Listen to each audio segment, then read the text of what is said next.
जो बीच राह में बैठ गए वो बैठे ही रह जाते हैं, जो लगातार चलते रहते वो निश्चय मंजिल पाते हैं।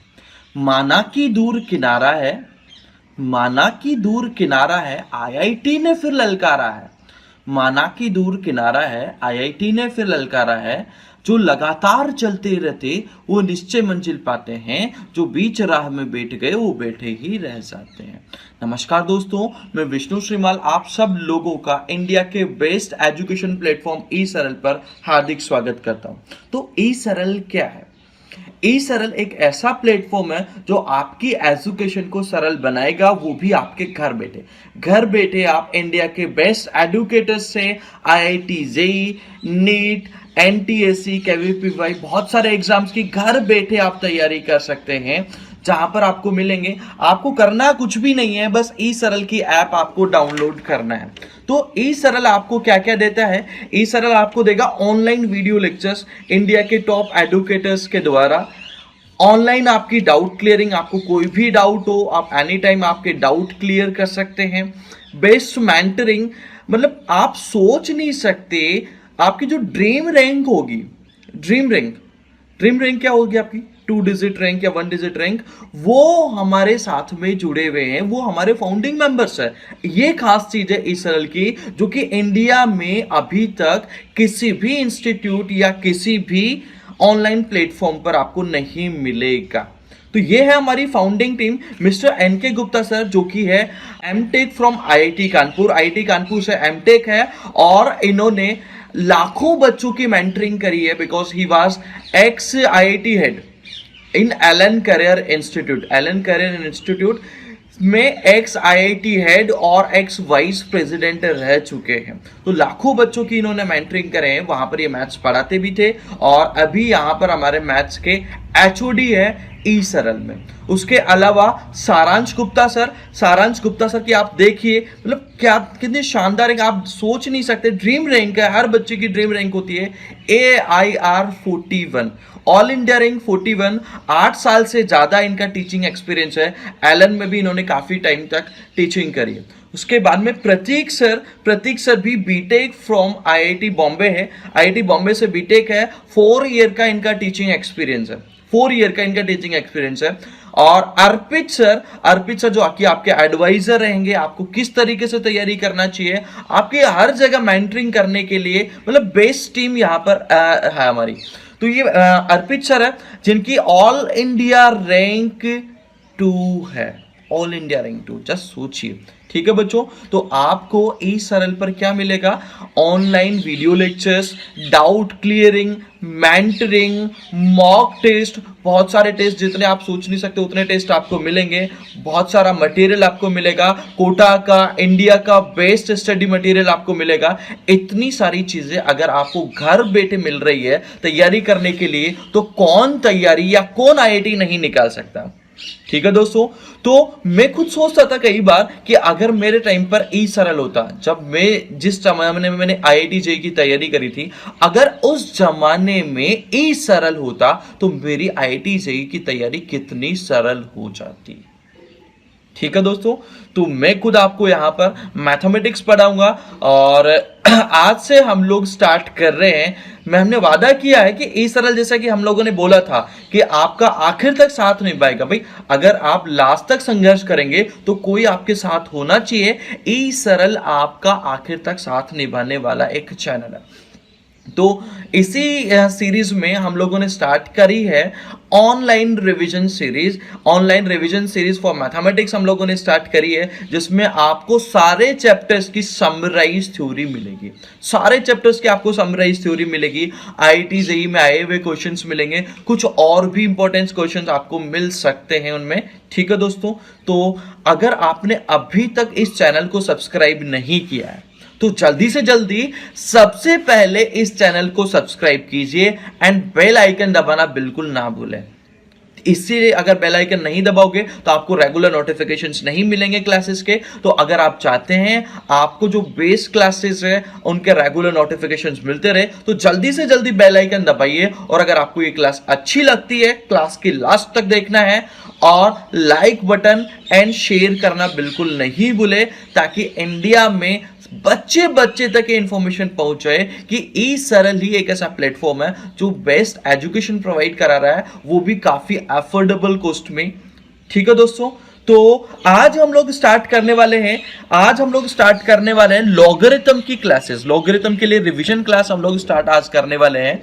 ठीक है, तो लॉगरिथम एक ऐसा चैप्टर है जिसका डायरेक्टली तो बहुत कम क्वेश्चन पूछे जाते हैं।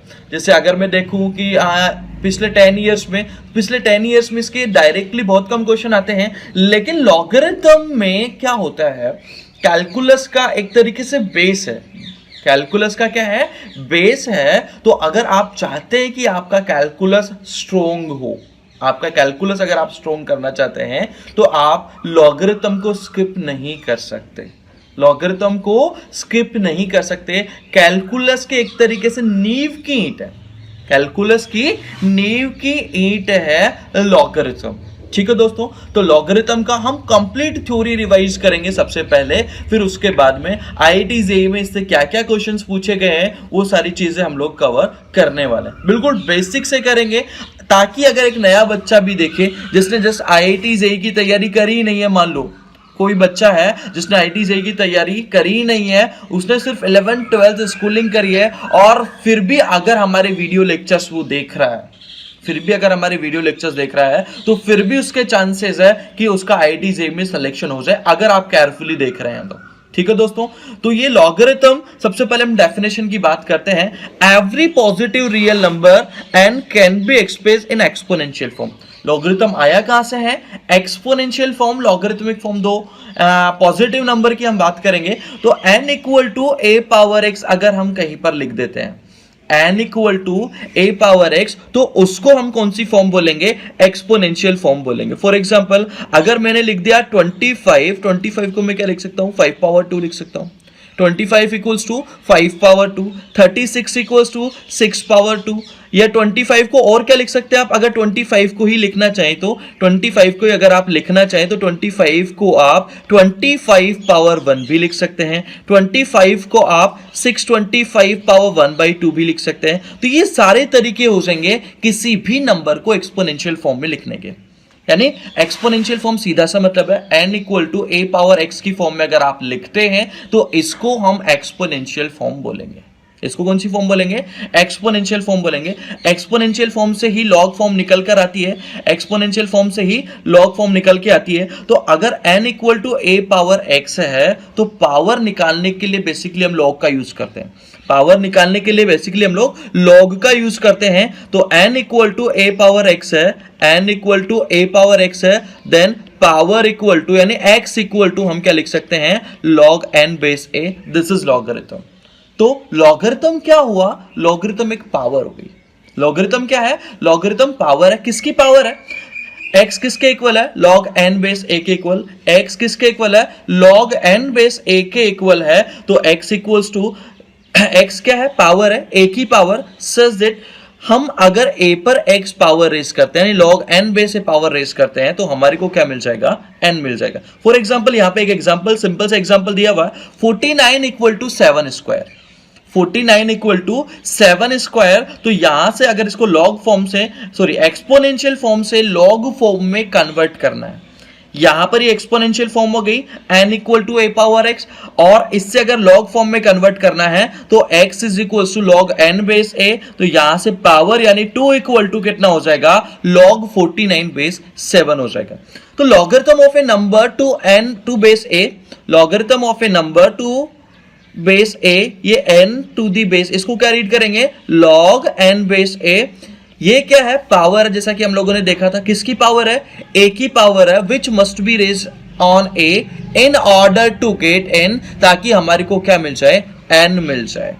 ठीक है दोस्तों, अब यहां पर कुछ इंपॉर्टेंट नोट है, unity excluded from the base.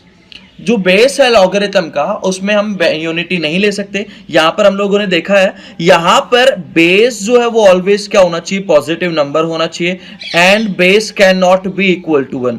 Base 1 नहीं हो सकता, बेस पॉजिटिव ही होना चाहिए और n भी क्या होना चाहिए, पॉजिटिव होना चाहिए। दो चीजें आपको ध्यान रखना है, तभी लॉग डिफाइंड होगा, तो लॉग डिफाइंड नहीं होगा। ठीक है, यहां पर एक सिंपल सा पॉइंट हमने भी लिखा भी है, unity excluded from the base of logarithm. Unity को हमने हटा दिया है लॉगरिथम के बेस से, यानी बेस ऑफ लॉगरिथम 1 नहीं हो सकता। जैसे अगर मैं यहां पर लिख दूं log 2 to the base 1, log 2 to the base 1 यानी 1 के ऊपर हम क्या पावर रेज करें, जैसे इसकी मान लो x वैल्यू है। ठीक है, तो अगर हम लॉग फॉर्म से एक्सपोनेंशियल फॉर्म में कन्वर्ट करते हैं तो हमें क्या मिल जाएगा, 1 to the power x equals to 2, यानी 1 पर क्या पावर रेज करें कि हमारे को 2 मिल जाए। तो 1 पर हम क्या पावर रेज करें, 2 मिल जाए। Is it possible? पॉसिबल ही नहीं है। ऐसी कोई भी x की वैल्यू नहीं होगी, ऐसी कोई भी x की वैल्यू नहीं होगी, यानी x डज नॉट डिफाइन, यानी यूनिटी हम बेस नहीं रख सकते, यानी यूनिटी का मतलब बेस ऑफ लॉगरिथम 1 नहीं हो सकता। इसी तरीके से अगर मैंने मान लो लिख दिया log 1 to the base 1, log 1 to the base 1 equals to मान लो x मैंने ले लिया, तो इसका मतलब हो जाएगा 1 पावर x इक्वल्स टू 1। तो अब इस x की वैल्यू क्या होगी, सर आप x की वैल्यू 1 ले सकते हैं, x की वैल्यू 2 ले सकते हैं, x की वैल्यू 3 ले सकते हैं, मतलब इनफाइनाइट पॉसिबिलिटीज है, यानी ये यूनिकली डिफाइंड नहीं है, ये यूनिकली डिफाइंड नहीं है। इसका मतलब हम अगर पूछें आपसे log 1 to the base 1 equal to 2093 होगा या 4 होगा, दोनों पॉसिबिलिटी है, तो यहां पर यूनिकली डिफाइंड नहीं है, तो हम बोलेंगे log डज नॉट डिफाइन, इसलिए लॉगरिथम का बेस 1 नहीं लेना है। ठीक है दोस्तों, ये 3 फंडामेंटल प्रॉपर्टीज है लॉगरिथम की। लॉगरिथम की 3 फंडामेंटल प्रॉपर्टीज है, log n बेस n, यानी बेस और नंबर अगर दोनों सेम हो गए, बेस और नंबर पहली फंडामेंटल प्रॉपर्टी, इसमें बेस और नंबर अगर दोनों सेम हो जाते हैं तो लॉग वैल्यू कितनी हो जाएगी, 1 हो जाएगी। ये अगर दोनों एक दूसरे के रेसिप्रोकल है, n to the base 1 by n, तो लॉग की वैल्यू कितनी हो जाएगी, लॉग की वैल्यू -1 हो जाएगी।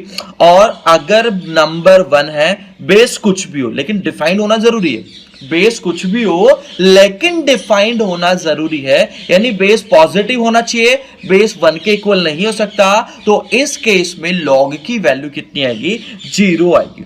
तो इस केस में लॉग की वैल्यू कितनी आएगी, 0 आएगी। फॉर एग्जांपल अगर मैं आपसे पूछ लूं कि log of 5 to the base 5, अच्छा इसका मैथमेटिकल मीनिंग क्या होगा, डेफिनेशन से देखें, 5 पे क्या पावर रेज करें, 5 पर क्या पावर रेज करें कि हमारे को 5 ही मिल जाए। ठीक है, तो 5 पर क्या पावर रेज करके हमारे को 5 ही मिल जाए, 1 हमारा आंसर हो जाएगा। जैसे अगर मैं आपको बोल दूं कि log of 10 to the base 10, तो 10 के ऊपर क्या पावर रेज करें हमारे को 10 मिल जाए, हमारा आंसर 1 होगा। ठीक है, यहां पर अगर मैं आपको बोल दूं कि log of sin 30 degree to the base cos 60 degree, sin 30 degree value कितनी होगी, 1/2, cos 60 डिग्री वैल्यू कितनी होगी, 1/2, तो 1/2 पर क्या पावर रेज करें कि 1/2 ही मिल जाए, हमारा आंसर क्या हो जाएगा, 1 हो जाएगा।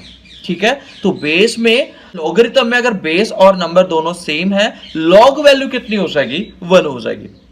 अगर एक दूसरे के रेसिप्रोकल है तो एक दूसरे के रेसिप्रोकल है, लॉग वैल्यू कितनी हो जाएगी, -1 हो जाएगी। जैसे log of 2 to the base 1/2, ये कितना हो जाएगा, -1 हो जाएगा। जैसे log of 1/3 to the base 3, ये दोनों एक दूसरे के रेसिप्रोकल है, लॉग वैल्यू कितनी हो जाएगी, -1 हो जाएगी। ठीक है, अब थर्ड फंडामेंटल प्रॉपर्टी आती है log 1 to the base a।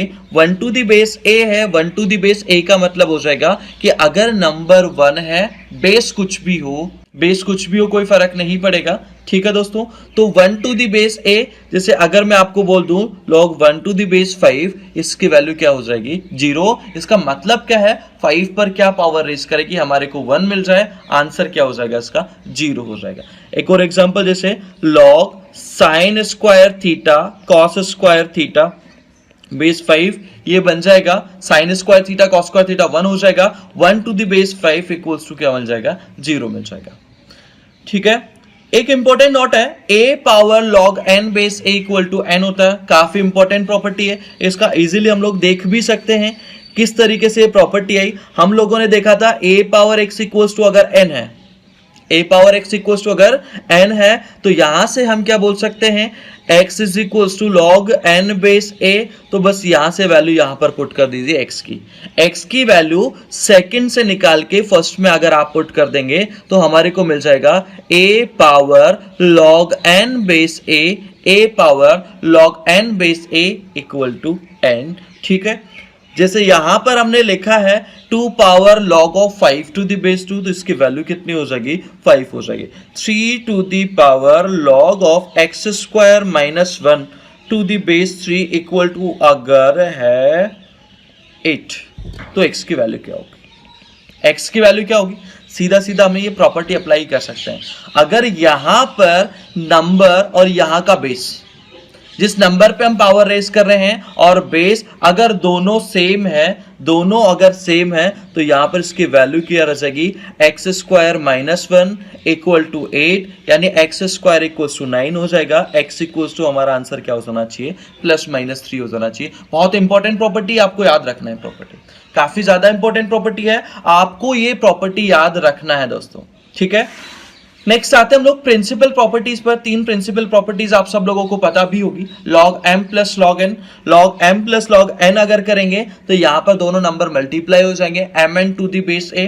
Log m minus log n करेंगे, लॉग m माइनस लॉग n, ये a जो है मल्टीप्लाइड नहीं है, बेस है यहां पर। ठीक है, तो लॉग n बेस a ये कितना हो जाएगा, log m upon n to base a। और अगर m के ऊपर x पावर है तो पावर बाहर निकल के मल्टीप्लाई हो जाएगी, यानी log m power x to the base a equal to हो जाएगा, पावर बाहर निकल के मल्टीप्लाई हुई तो x times log m base a। ये कितना हो जाएगा, x times log m base a हो जाएगा। ठीक है, जैसे फॉर एग्जांपल अगर मैं आपसे वैल्यू पूछ लूं, कि इसकी क्या वैल्यू होगी, लॉग यहां पर मैंने आपको दे दिया 25 बेस 10 लॉग ऑफ 4 बेस 10। ठीक है, दोनों की अलग अलग वैल्यू आप कैलकुलेट कर ही नहीं सकते, तो विदाउट यूजिंग लॉग टेबल, अगर आपको लॉग टेबल नहीं आती है तो इनकी अलग अलग वैल्यू कैलकुलेट करना पॉसिबल नहीं होगा। तो यहां पर अगर प्रिंसिपल प्रॉपर्टी अप्लाई करेंगे फर्स्ट वाली, तो ये कितना हो जाएगा, log of 25 into 4 to the base 10, ये हो जाएगा लॉग 100 बेस 10, यानी इसकी वैल्यू 2 आ जाएगी। इसी तरीके से सेकंड प्रॉपर्टी, थर्ड प्रॉपर्टी हम लोग अप्लाई कर सकते हैं, बहुत सारे क्वेश्चंस करेंगे इनके ऊपर बेस। ठीक है दोस्तों, नेक्स्ट आती है base changing theorem. Base changing theorem अगर आपने चैप्टर कंप्लीट किया है, जैसे ये रिवीजन क्लासेस है, जैसा कि आपको पता है, कंप्लीट थ्योरी विद बहुत सारे एग्जांपल आपको हमारे एजुकेशन प्लेटफॉर्म पर मिल जाएंगे। वीडियो लेक्चर अगर आप कंप्लीट देखेंगे तो वहां पर बहुत सारे क्वेश्चंस भी आपको इनके ऊपर मिलेंगे। जैसे यहाँ पर एक क्वेश्चन मैं आप लोगों को और करवा देता हूँ। एक क्वेश्चन जैसे यहाँ पर मैंने आपको दे दिया, log of x minus 1 to the base 2 plus log of x plus 1 to the base 2 equals to, मान लो कि यहां पर 3 मैंने दे दिया। अब ये क्वेश्चन आपको सोल्व करना है। ये क्वेश्चन अगर आपको सोल्व करना है तो इसमें क्या अप्लाई करोगे, सबसे पहले इसको जैसे ही आप देखोगे पहली चीज आपके माइंड में आएगी कि प्रिंसिपल प्रॉपर्टी हम यहां पर अप्लाई कर देते हैं। तो प्रिंसिपल प्रॉपर्टी अगर अप्लाई करेंगे तो ये क्या हो जाएगा, log of x minus 1 x plus 1 to the base 2 equal to 3 हो जाएगा, यानी ये बन जाना चाहिए log x square minus 1 to the base 2 equal to 3। तो x square minus 1 equals to कितना आ जाएगा, 8 आ जाएगा। x square minus 1 equals to कितना आ जाएगा, 8 आ जाएगा। तो x स्क्वायर इक्वल्स टू 9 मिल गया, तो x इक्वल्स टू मिल जाएगा प्लस 3 और minus 3, plus minus 3। But minus 3 हमारा आंसर नहीं होगा दोस्तों, ये चीज ध्यान रखना आपको। जब भी आप इक्वेशन सॉल्व करते हैं लॉग से रिलेटेड, तो फाइनल आंसर निकलने के बाद में एक बार ये जरूर चेक कर लेना कि जो आंसर निकला है, जो x के वैल्यूज निकली है, उस लॉग इक्वेशन को सेटिस्फाई करते हैं या नहीं करते। तो हम यहां से -3 जो हमारी वैल्यू आई उसको रिजेक्ट कर देंगे। क्यों रिजेक्ट कर देंगे, क्योंकि -3 पुट करने पे यहां पे लॉग में दोनों जगह नंबर क्या हो जाएंगे, नेगेटिव हो जाएंगे। दोनों जगह नंबर नेगेटिव हो गए तो लॉग डिफाइन नहीं होगा, यानी इक्वेशन ही डिफाइन नहीं होगी। ठीक है, तो आपको ये चीज का ध्यान रखना होगा। नेक्स्ट आते हैं हम बेस चेंजिंग थ्योरम पर। बेस चेंजिंग थ्योरम हमारे को बोलती है कि दो नंबर में लॉग का रेशियो, दो नंबर के लॉग का रेशियो उनके कॉमन बेस से इंडिपेंडेंट होता है। जैसे कि हमने यहाँ पर लिखा है log a base C upon log b base C, दोनों का बेस सेम है तो इन दोनों के log का रेशियो इनके कॉमन बेस से इंडिपेंडेंट होगा और इसकी वैल्यू कितनी हो जाएगी, log ऑफ ऊपर वाला नंबर यानी a टू द बेस नीचे वाला नंबर यानी b, log ऑफ ऊपर वाला नंबर टू दी बेस नीचे वाला नंबर। जैसे कि अगर मैंने यहां पर लिखा log of 5 to the base 2 upon log of 3 to the base 2, तो ये 2 से इंडिपेंडेंट होगा, ये 2 से इंडिपेंडेंट होगा। 2 से अगर इंडिपेंडेंट है तो क्या सर इसको ऐसे लिख सकते हैं क्या, log of 5 to the base 7 upon log of 3 to the base 7, मैं बोलूंगा यस लिख सकते हैं, बिकॉज दो नंबर के log का रेशियो उनके कॉमन बेस से इंडिपेंडेंट होता है और इसकी वैल्यू हो जाएगी log ऑफ ऊपर वाला नंबर यानी 5 टू द बेस नीचे वाला नंबर यानी 3, तो इसकी वैल्यू कितनी हो जाएगी, log of 5 to the base 3 हो जाएगी। ठीक है, जैसे यहां पर हमें वैल्यू अगर कैलकुलेट करनी है log ऑफ 16 बेस 20 64 की, तो इसमें हमने बेस चेंजिंग थ्योरम यानी इधर से हम इधर लिख रहे हैं।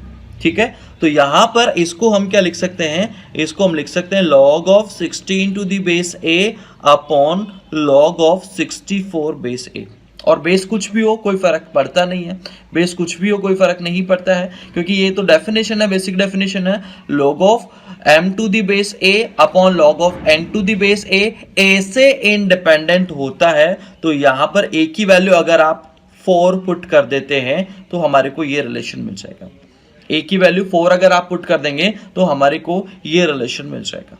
ठीक है, कुछ इंपॉर्टेंट रिजल्ट है बेस चेंजिंग थ्योरम से रिलेटेड। यहां पर पहला रिजल्ट है log a base b equal to हो जाएगा log b बेस a, यानी log को अगर न्यूमरेटर से डिनोमिनेटर में लाना हो तो क्या करेंगे। ठीक है दोस्तों, log को न्यूमरेटर से डिनोमिनेटर में लाना हो तो हम क्या करेंगे, तो जैसे अगर मेरे को लिखना हो log of 5 to the base 3, तो इसको अगर डिनोमिनेटर में लाना हो तो आपको कुछ नहीं करना, log सीधा का सीधा ले आइए, बेस और नंबर जो था उनको इंटरचेंज करना है, बेस और नंबर जो है उनको क्या कर देंगे, इंटरचेंज कर देंगे। तो यहां पर हमारे को क्या मिल जाएगा, 3 टू दी बेस 5 मिल जाएगा, क्या मिल जाएगा, 3 टू दी बेस 5 ये हमारे को मिल जाएगा। ठीक है, ये प्रॉपर्टी बहुत इंपॉर्टेंट प्रॉपर्टी है, याद रखना है आपको, ये प्रॉपर्टी क्वेश्चंस आते हैं इसके ऊपर बेस्ड। जैसे यहां पर एक क्वेश्चन हमारे को प्रूफ करना है log abc 1 अपॉन, तो इसमें हमने क्या करा, log abc base a log abc base b log abc base c, denominator से log को ऊपर ले गए, सब जगह अगर log को ऊपर ले जाएंगे तो बेस और नंबर एक्सचेंज हो जाते हैं। तो यहां पर नंबर है abc और बेस है a, तो अगर इसको ऊपर लेके जाएंगे तो ये बन जाएगा a to the base abc, ये बन जाएगा b to the base abc, ये बन जाएगा c to the base abc। ठीक है, और फिर इसमें हम प्रिंसिपल प्रॉपर्टी थर्ड अप्लाई कर देंगे, ये प्रॉपर्टी अप्लाई कर देंगे, ये प्रॉपर्टी अगर अप्लाई करेंगे तो हमारे को क्या मिल जाएगा, log a into B into C. याद रखना प्रॉपर्टी अप्लाई करने के लिए बेस कॉमन होना चाहिए, log डिफाइंड होना चाहिए, तो abc बेस abc दोनों नंबर अगर सेम होते हैं तो हमने फंडामेंटल प्रॉपर्टी फर्स्ट देखी थी, log में अगर नंबर और बेस दोनों सेम है तो उसकी log वैल्यू कितनी हो जाएगी, log वैल्यू 1 हो जाएगी। ठीक है, कुछ और इंपॉर्टेंट रिजल्ट्स है, कुछ और इंपॉर्टेंट रिजल्ट है log a base b log b base c log c base d। तो यहां पर भी हम इसका इजीली देख सकते हैं कहां से आया है, तो यहां पर सब जगह अगर अपन अप्लाई कर दें बेस चेंजिंग थ्योरम तो इजीली हो जाएगा। ठीक है, तो जैसे यहां पर log a बेस b इसको क्या लिख सकते हैं, log a upon log b, log b base c इसको लिख सकते हैं log b upon log c, and log c base d है तो उसको क्या लिख सकते हैं, log c upon log d लिख सकते हैं। log c से log c cancel, log b से log b कैंसिल, तो ये आ जाएगा log a upon log d, यानी log a to the base d इसको लिखा जा सकता है। ठीक है, ये बहुत इंपॉर्टेंट प्रॉपर्टी है, a power log b base a, तो इसको मैं एक्सचेंज फॉर्मूला भी बोलता हूं अपने टर्म्स में या याद रखने के पॉइंट ऑफ व्यू से।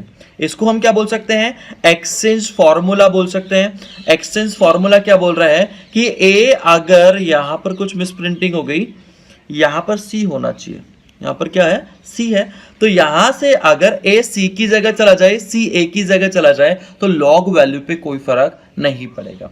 तो लॉग वैल्यू पे कोई फर्क नहीं पड़ेगा। जैसे कि अगर मैं आपको एक क्वेश्चन पूछूं कि इसकी वैल्यू क्या होगी, इसकी वैल्यू क्या होगी, 2 to the power log 5 to the base 3 minus 5 to the power log of 2 to the base 3।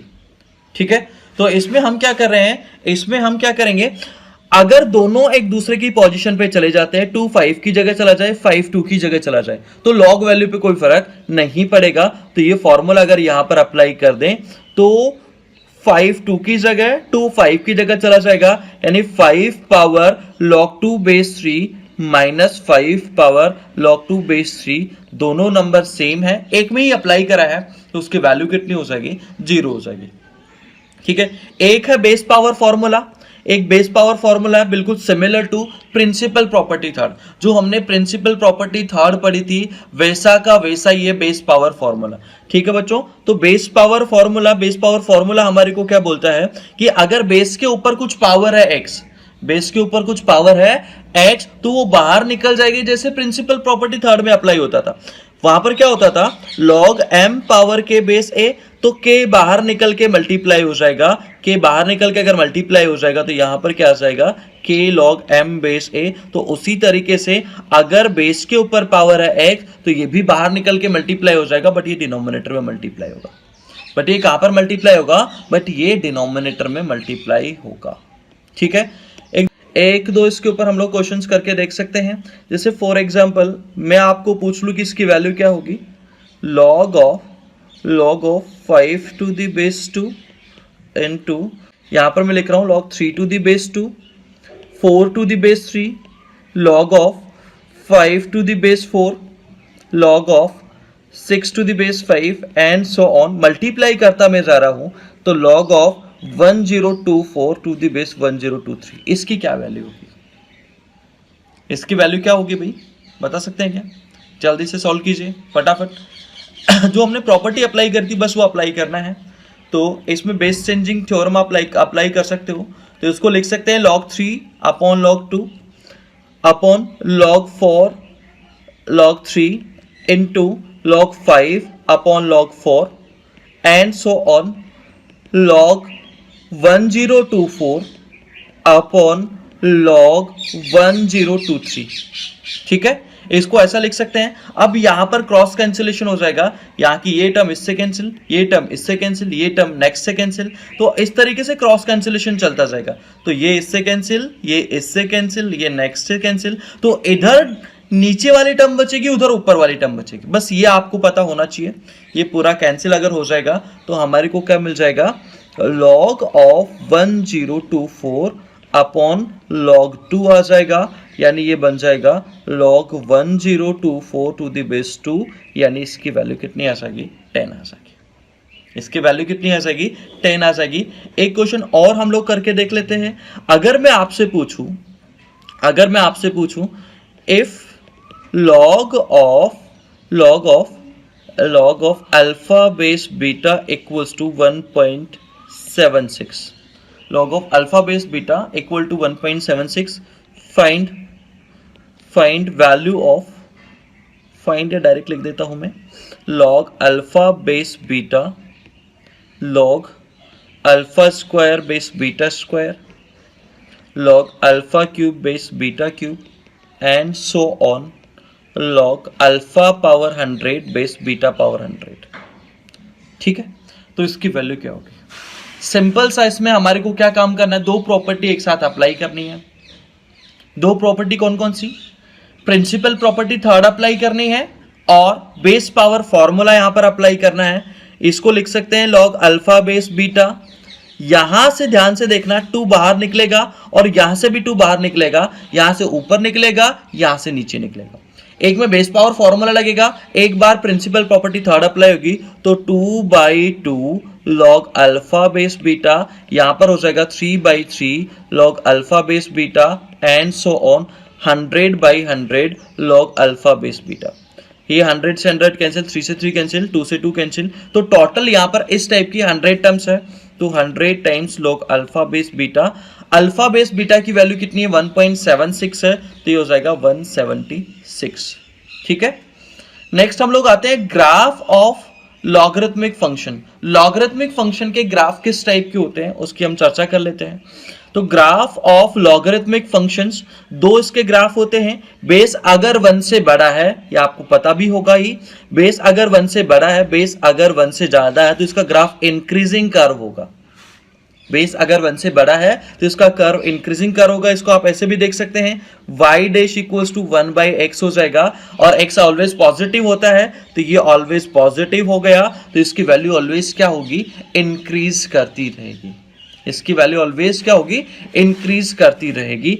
ये अगर बेस e है तो, इफ बेस e है तो a इक्वल्स टू e वाला केस मैंने यहां पर बता दिया। इसी तरीके से बेस अगर 1 से छोटा है तो डिक्रीजिंग कर्व होगा, इस टाइप का इसका कर्व होता है। ठीक है, कुछ इंपॉर्टेंट रिजल्ट्स जो हमारे को ग्राफ से देखना चाहिए। If base of logarithm greater than 1, logarithm of greater number is greater, तो पहले कर्व से हम सीधा देख सकते हैं कि अगर बेस 1 से बड़ा है तो जैसे जैसे हम x की वैल्यू बढ़ाते जाएंगे, जैसे जैसे x इंक्रीज होता जाएगा, वैसे वैसे लॉग वैल्यू भी क्या होती जाएगी, इंक्रीज होती जाएगी। जैसे जैसे हम नंबर को इंक्रीज करते जाएंगे वैसे वैसे, जैसे यहां पर 1 पर वैल्यू 0 है, 2 पर वैल्यू और इंक्रीज हो जाएगी, 3 पर और बढ़ जाएगी, 4 पर और बढ़ जाएगी, यानी बड़े नंबर का लॉग बड़ा होगा एंड छोटे नंबर का लॉग छोटा होगा। इन सिमिलर वे अगर बेस 0 से 1 है, डिक्रीजिंग कर्व होगा, जैसे जैसे आप नंबर बढ़ाओगे वैसे वैसे वैल्यू क्या होती जाएगी, डिक्रीज होती जाएगी। जैसे जैसे आप नंबर बढ़ाते जाओगे वैसे वैसे वैल्यू क्या होती जाएगी, डिक्रीज होती जाएगी।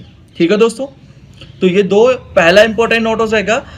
बेस ऑफ लॉगरिथम अगर ग्रेटर देन 1 है तो logarithm of greater number is greater, logarithm of greater number is greater, और अगर बेस 0 से 1 है तो logarithm of greater number is smaller. जैसे जैसे आप x की वैल्यू बढ़ाएंगे, जैसे जैसे आप x की वैल्यू बढ़ाएंगे वैसे वैसे लॉग वैल्यू क्या होती जाएगी, डिक्रीज होती जाएगी। तो यहां पर इनइक्वालिटी में इसका यूज कर सकते हैं हम लोग। तो बेस अगर 1 से बड़ा है तो बड़े नंबर का लॉग बड़ा होगा, यानी y अगर x से बड़ा है तो उसका लॉग भी क्या हो जाएगा, बड़ा हो जाएगा। बेस अगर 0 से 1 है तो बड़े नंबर का लॉग क्या हो जाएगा, छोटा हो जाएगा। लॉग x छोटा दिख रहा है लेकिन x बड़ा है जब a की वैल्यू 0 से 1 में। तो बेस अगर 0 से 1 है तो बड़े नंबर का लॉग क्या होगा, बड़े नंबर का लॉग क्या होगा, छोटा होगा। दूसरी चीज, बहुत इंपॉर्टेंट चीज है यहां पर, ये चीज हमारे को देखना चाहिए कि बेस और नंबर अगर दोनों सेम साइड ऑफ यूनिटी है, it must be noted that whenever the number and base are on same side of unity, logarithm is positive. Base और नंबर अगर दोनों सेम साइड ऑफ यूनिटी है, दोनों अगर सेम साइड ऑफ यूनिटी है तो log value क्या होगी, पॉजिटिव होगी। जरा यहां पर देखते हैं, बेस यहां पर 1 से बड़ा है, जब x की वैल्यू 1 से बड़ी ले रहा हूं, x की वैल्यू अगर मैं 1 से बड़ी लेता हूं तो लॉग वैल्यू क्या हो रही है, पॉजिटिव हो रही है। यहां पर बेस 0 से 1 है, यहां पर बेस 0 से 1 है, तो अगर मैं x की वैल्यू 0 से 1 ही लेता हूं तो लॉग वैल्यू क्या होगी, पॉजिटिव होगी। तो लॉग वैल्यू क्या हो जाएगी, पॉजिटिव हो जाएगी। लेकिन वहीं पर if base and number are lying on either side of unity, however number and base located on different side of unity, unity का मतलब 1 होता है, यूनिटी का मतलब क्या हो जाएगा, 1 हो जाएगा, यानी बेस और नंबर दोनों अपोजिट साइड ऑफ यूनिटी है। बेस और नंबर दोनों अगर अपोजिट साइड, यानी एक 1 से बड़ा है दूसरा 1 से छोटा है, तो लॉग वैल्यू क्या हो जाएगी, नेगेटिव हो जाएगी। यहां पर देख भी सकते हैं आप लोग, बेस अगर 1 से बड़ा है, x की वैल्यू अगर आप 1 से छोटी लेते हैं यानी इधर की तरफ लेंगे तो ये वैल्यू क्या हो जाएगी, नेगेटिव हो जाएगी। नंबर अगर आप 1 से बड़ा ले रहे हैं, बेस 0 से 1 में है, तो लॉग वैल्यू क्या हो जाएगी, नेगेटिव हो जाएगी। बहुत इंपॉर्टेंट रिजल्ट है, याद रखना है। जैसे अगर मैं आपसे पूछूं कि ट्रू है या फॉल्स है, ट्रू है या फॉल्स है, मैंने आपसे पूछ लिया log of 5 to the base 1/2 greater than 0, 5 to the base 1/2 greater than 0। तो अब यहां पर बेस क्या है, 1 से छोटा, नंबर क्या है, 1 से बड़ा। बेस 1 से छोटा है, नंबर 1 से बड़ा है, इसका मतलब क्या हो जाएगा, लॉग वैल्यू लेस देन 0, तो ये क्या हो जाएगा, फॉल्स स्टेटमेंट हो जाएगा। ये क्या हो जाएगा, फॉल्स स्टेटमेंट हो जाएगा। इसी तरीके से मैंने अगर आपसे पूछ लिया कि log of 5 to the base 3 positive होगा, तो आप बोलोगे सर बिल्कुल सही बात है, इसकी वैल्यू तो हालांकि हमारे को पता नहीं है, लेकिन यस ये 0 से बड़ा होगा, ये पॉजिटिव होगा, तो इसको हम क्या बोल देंगे, true statement. Yes it is a true statement. ये स्टेटमेंट क्या हो जाएगा, एक ट्रू स्टेटमेंट हो जाएगा। इसी टाइप से अगर मैंने आपको एक क्वेश्चन मान लो और पूछ लिया, मैंने आपसे पूछा कि log of 18 to the base 5 is greater than log of 18 to the base 5 greater than log of 16 base 5, ये ट्रू है या फॉल्स है? क्या आपका आंसर होगा? बेस देखना होगा जब भी इनइक्वालिटी आ जाए, बेस देखना होगा। बेस 5 है, अगर बेस 1 से बड़ा है तो बड़े नंबर का log क्या होगा, बड़ा। 18 16 से बड़ा है तो बड़े नंबर का log बड़ा होगा, यानी left hand side greater than right hand side हो जाएगी, यानी ये स्टेटमेंट क्या हो जाएगा, ट्रू हो जाएगा। ठीक है, आगे बढ़ते हैं। एंटी लॉगरिथम बहुत इजी है समझने के पॉइंट ऑफ व्यू से। अगर देखें तो अगर आप log के एंटी लॉग, या सिंपल सी चीज है, प्लस का इफेक्ट खत्म करना हो तो क्या कर दो, माइनस कर दो।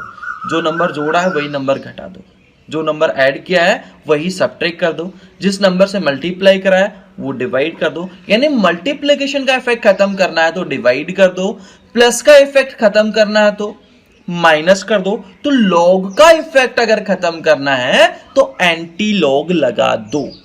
ठीक है, तो यहां पर जैसे लिखा हुआ है log n बेस a बराबर m, तो अगर मेरे को log का इफेक्ट खत्म करना हो तो एंटी लॉग लगा दो, log का इफेक्ट खत्म करना हो तो एंटी लॉग लगा दो। तो यहां पर आ जाएगा anti log m base a।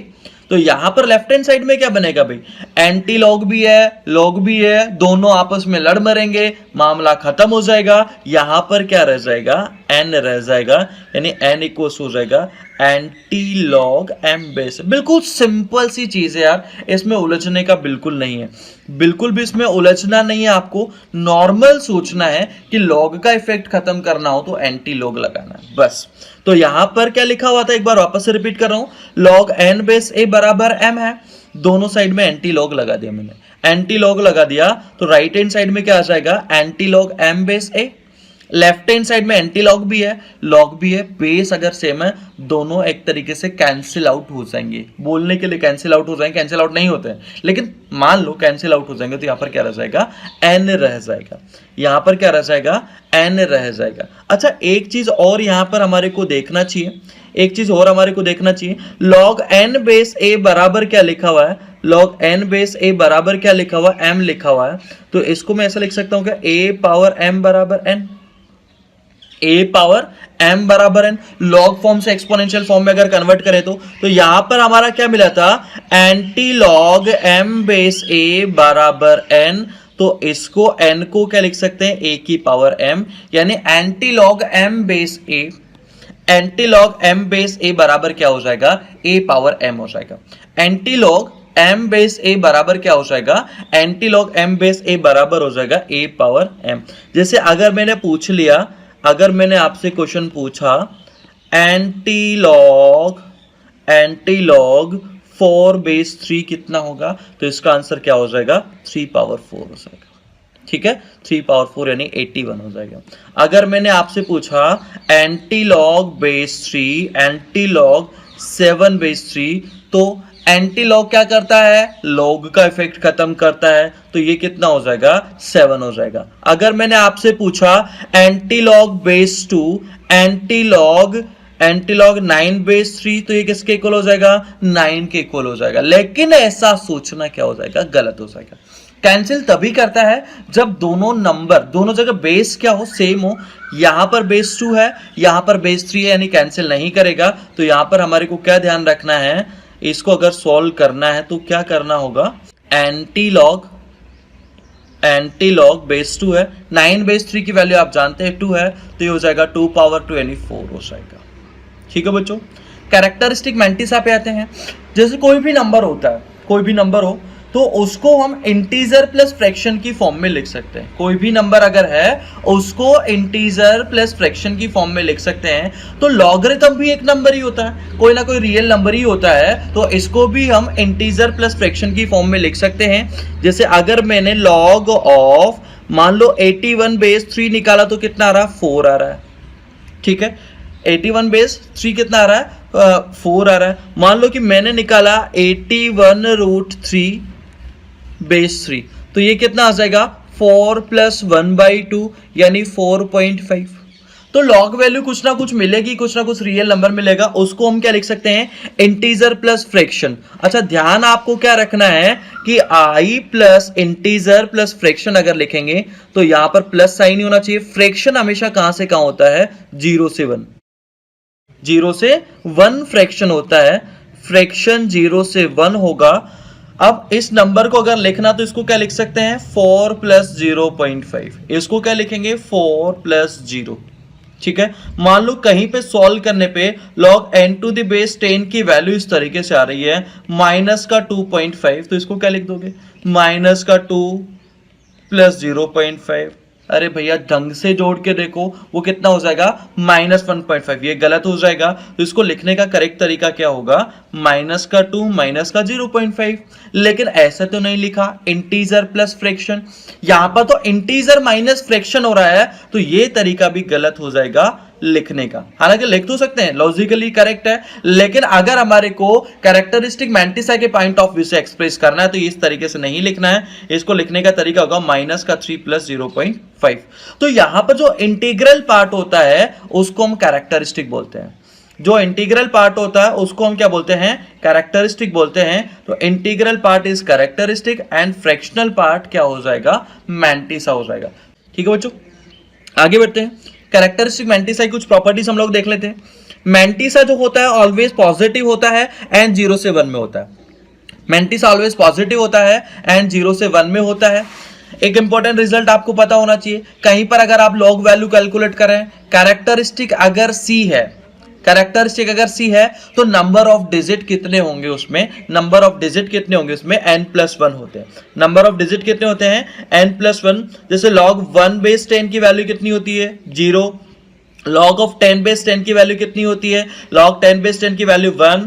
log 100/10 की वैल्यू कितनी होगी? log 100/2 की 10 की वैल्यू 2 हो जाएगी। तो अगर मैं कोई भी नंबर लेता हूं 1 से 10 के बीच में, अगर मैं कोई भी नंबर लूं 1 से 10 के बीच में, वो कितने डिजिट का नंबर होगा? 1 डिजिट का नंबर होगा। 1 डिजिट का नंबर है तो इसकी कैरेक्टरिस्टिक कितनी है? 0। अगर 10 से 100 में, 10 से लेके 99 तक कोई भी नंबर ले लो, कितने डिजिट का नंबर है? 2 डिजिट का नंबर। लॉग वैल्यू कहां से कहां होगी? 1 से 2। भाई 10 पर लॉग वैल्यू 1 है, 100 पर 2 है, तो 10 से 100 में अगर लोगे तो लॉग वैल्यू कहां से कहां होगी? 1 से 2। कैरेक्टरिस्टिक कितनी आ जाएगी उसकी? 1 आ जाएगी। तो आपको ये चीज याद रखना है, ये चीज याद रखना है कि कैरेक्टरिस्टिक ऑफ log n/10 अगर n है तो नंबर ऑफ डिजिट कितने होंगे? कितने डिजिट का नंबर होगा? n+1 डिजिट का ये नंबर होगा। कितने डिजिट का नंबर होगा? n+1 डिजिट का ये नंबर होगा। इसी तरीके से अगर कैरेक्टरिस्टिक C आ रही है, कैरेक्टरिस्टिक -n अगर आ रही है, तो अगर जैसे मैं पूछ लूं आपको log 0.1/10 कितना होगा? -1 होगा। log 1/10 कितना होगा? 0 होगा। log 0.01/10 कितना होगा? -2 होगा। अब 1 और 0.1 के बीच में अगर मैं 0.2 ले लूं, 0.3 ले लूं, 0.4 ले लूं, इस टाइप का कोई भी नंबर अगर लेते हैं तो डेसिमल के बाद में एक भी जीरो नहीं है, उसकी कैरेक्टरिस्टिक कितनी होगी? -n होगी, सॉरी -1 होगी। तो नंबर ऑफ जीरोज अगर हमारे को कैलकुलेट करना हो, नंबर ऑफ जीरोज अगर आपको कैलकुलेट करना हो, उसकी कैरेक्टरिस्टिक निकाल दीजिए। उसकी कैरेक्टरिस्टिक अगर -n आ रही है तो वो उसमें नंबर ऑफ जीरोज कितने हो जाएंगे? n-1 हो जाएंगे। जैसे अगर मैं 0.01 0.1 के बीच का कोई नंबर लेता हूं, 0.02 0.03 0.04 इस टाइप का अगर कोई भी नंबर लूं तो जीरोस कितने मिल रहे हैं हमारे को? 1 मिल रहे हैं। कितने जीरोस मिल रहे हैं? 1 जीरोस मिल रहे हैं। कैरेक्टरिस्टिक कितनी होगी? -2, क्योंकि लॉग वैल्यू कहां से कहां है? -2 से -1 है। -2 से -1, कैरेक्टरिस्टिक -2 से -1 है, लॉग वैल्यू कितनी हो जाएगी? -2 हो जाएगी। अब ये थ्योरेटिकल पार्ट इतना ही इस चैप्टर का बच्चों, ये कंप्लीट हमने थ्योरी कर ली है। अब कुछ आईआईटी में आए हुए क्वेश्चंस हम लोग करके देख लेते हैं। जैसे x0 y0 2011 का क्वेश्चन है। x0 y0 अगर इस इक्वेशन को सेटिस्फाई कर रहा है तो x0 की वैल्यू क्या होगी? एक्स नॉट वाई नॉट अगर इस इक्वेशन को सेटिस्फाई कर रहा है तो एक्स नॉट की वैल्यू क्या होगी। हालांकि इसमें एक इक्वेशन आई थिंक मिसिंग है, एक इक्वेशन इसमें मिस हो गई क्वेश्चन में। एक इक्वेशन ये है और एक इक्वेशन ये है, ये भी यहां पर एक इक्वेशन आएगी, यहां पर मैं लिख देता हूं this and 2x power ln2 equal to 3y power, this was the exact question 3y power ln3, ये एग्जैक्ट क्वेश्चन था। तो इसको सॉल्व करना है, दोनों साइड में हमने लॉग ले लिया, ये नंबर था, ये सेकंड इक्वेशन जो मैंने लिखी है जो मिस हो गई है क्वेश्चन में, तो ये इक्वेशन मैंने यहां पर लिख दी है। दोनों साइड में हमने लॉग ले लिया, लॉग लेते ही ln2 बाहर आ जाएगा और यहां पर ln mn वाला फॉर्मूला अप्लाई कर देंगे, तो ln2 प्लस lnx आ गया। इसी तरीके से पावर बाहर आ गई ln3 और ln3y को क्या लिख सकते हैं, ln3 प्लस lny लिख सकते हैं। ठीक है, तो ये पहला रिजल्ट हो गया। इस इक्वेशन में भी अगर लॉग लेते हैं, ये इक्वेशन है दोनों साइड में लॉग लिया, तो ln का मतलब तो पता है ना, ln का मतलब होता है lnx का मतलब होता है log x बेस e। ठीक है, तो यहां पर भी अगर लॉग हमने ले लिया तो यहां पर भी पावर बाहर निकल के मल्टीप्लाई हो जाएगी, lnx ln3 रह जाएगा, यहां पर lny बाहर निकल जाएगा, ln2 रह जाएगा। ठीक है, तो अब यहां से हम क्या करेंगे, lnx की वैल्यू हमारे को निकालना है, तो lny को रिमूव कर दो, तो lny इक्वल्स टू कितना आ जाएगा, lny इक्वल्स आ जाएगा lnx ln3 अपॉन ln2। तो यहां से क्या लिख सकते हैं, यहां से लिख सकते हैं lny equal to lnx ln3 upon ln2, lnx ln3 upon ln2, ये हम यहां पर पुट कर देंगे इस इक्वेशन में यहां पर। ठीक है, तो यहां पर पुट करेंगे तो ये लेफ्ट हैंड साइड ऐसे कैसे हमने लिख दी, राइट हैंड साइड में आइए, ln3 की जगह ln3 है, इस वाले ln3 की जगह ln3 है, और lny की जगह यहां से जो वैल्यू निकाली इसकी lnx ln3 अपॉन ln2 यहां पर पुट कर दी है। एलसीएम लेके सिंप्लीफाई कर लो, कांस्टेंट एक तरफ ले जाएंगे, ln2 स्क्वायर ln3 स्क्वायर इधर आ जाएगा, ln2 into lnx right hand side में ले जाएंगे, तो यहां पर कॉमन लेने पे ये हमारे को मिल जाएगा, तो कैंसिल होके lnx इक्वल्स टू कितना आ जाएगा, माइनस ln2 आ जाएगा। कैंसिल हो कितना आ जाएगा, lnx equals to minus ln2, और माइनस ln2 को आप क्या लिख सकते हैं, ln1/2, x इक्वल्स टू कितना आ जाएगा, 1/2 आ जाएगा, x इक्वल्स टू कितना आ जाएगा, 1/2, एक सॉल्यूशन हो जाएगा। एक इक्वेशन हमारे को क्या गिवन है, 3x इक्वल टू, और यहां पर भी मिस से हो गया, कुछ मिस प्रिंटिंग है, ये इक्वेशन में वापस से लिख रहा हूं। यहां पर क्या इक्वेशन है, यहां पर जो इक्वेशन है,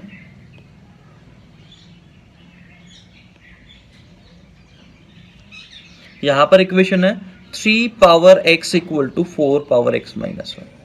ठीक है, 3 power x equal to 4 power x minus 1 है, तो x की क्या वैल्यू होगी। तो सबसे पहला काम हमने क्या करा, दोनों साइड में लॉग ले लिया, अभी a बेस पर लिया है, तो यहां पर पावर बाहर निकल के मल्टीप्लाई हो जाएगी, log 3 बेस a रह जाएगा, पावर बाहर निकल के मल्टीप्लाई हो जाएगी, log 4 बेस a रह जाएगा।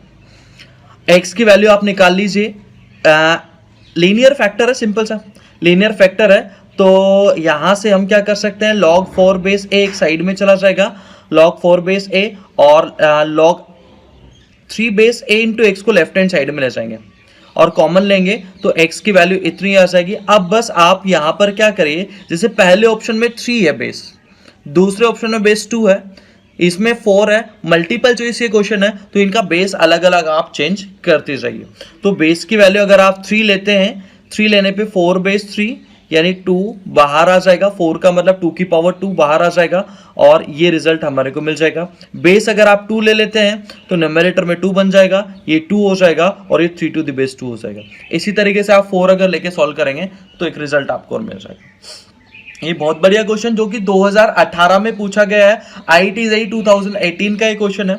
log 9 टू द बेस 2 का square power 1 upon log 9 to the base 2, base 2 है, यहां पर root 7 power 1 upon log 7 base 4 है, इसकी वैल्यू कैलकुलेट करनी।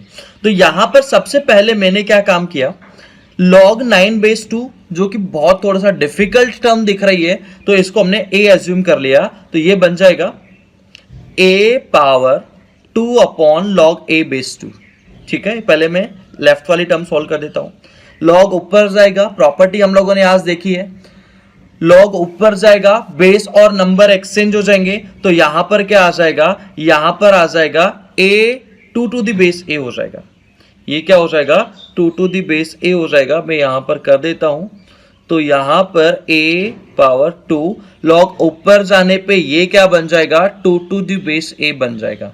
ठीक है, 7 to the power 1/2 log 4 base 7 यहां पर गिवन है। अब ये 2 जो है इसकी पावर में चला जाएगा, पावर में अगर चला जाएगा तो a power log of 4 to the base a यहां पर आ जाएगा।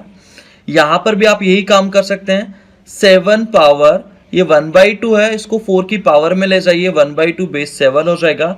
तो ये कितना हो जाएगा, 4। एक प्रॉपर्टी हम लोगों ने देखी थी, a power log of n base a equal to कितना होता है, n होता है, तो इसकी वैल्यू 4 हो जाएगी। और यहां पर भी उसी तरीके से अप्लाई करेंगे, 4 पावर 1/2, 4 इंटू 2, यानी आंसर कितना आ जाएगा, 8 आंसर हो जाएगा। ठीक है दोस्तों, तो आई होप कि आप लोगों ने इस लेक्चर को एंजॉय किया होगा। रिवीजन प्लान था, एक रिवीजन का लेक्चर था। अगर इसकी आपको ब्रीफ थ्योरी देखना है तो आप हमारी ऐप डाउनलोड कीजिए, वहां पर आपको पूरे के पूरे लेक्चर्स मिलेंगे, पूरा सिलेबस मिलेगा। और अगली बार से मैं ट्राई करूंगा कि थोड़े से नंबर ऑफ क्वेश्चंस हम लोग इंक्रीज करें। ठीक है, थोड़ा सा टाइम और इंक्रीज करेंगे। तो अगर आपको ये लेक्चर पसंद आया तो उसको लाइक करना, शेयर करना बिल्कुल नहीं भूलना है। और अगर आपने अभी तक चैनल को सब्सक्राइब नहीं किया है, ई सरल अभी के अभी सब्सक्राइब कर लीजिए, ताकि आपको क्लासेस के रेगुलर नोटिफिकेशंस मिलते रहे। 2 मंथ्स तक आपको लगातार रिवीजन क्लासेस आपको मिलती रहे दोस्तों। ठीक है, thank you so much, tata bye bye, take care. अगर आप ऐसा ही ऑसम कंटेंट और देखना चाहते हैं तो ई सरल के चैनल को सब्सक्राइब कीजिए। इंडिया की टॉप मोस्ट फैकल्टी से JEE, NEET, class 10th, class 9th की तैयारी करने के लिए ई सरल के ऐप को इंस्टॉल कीजिए। ई सरल है तो सब सरल है।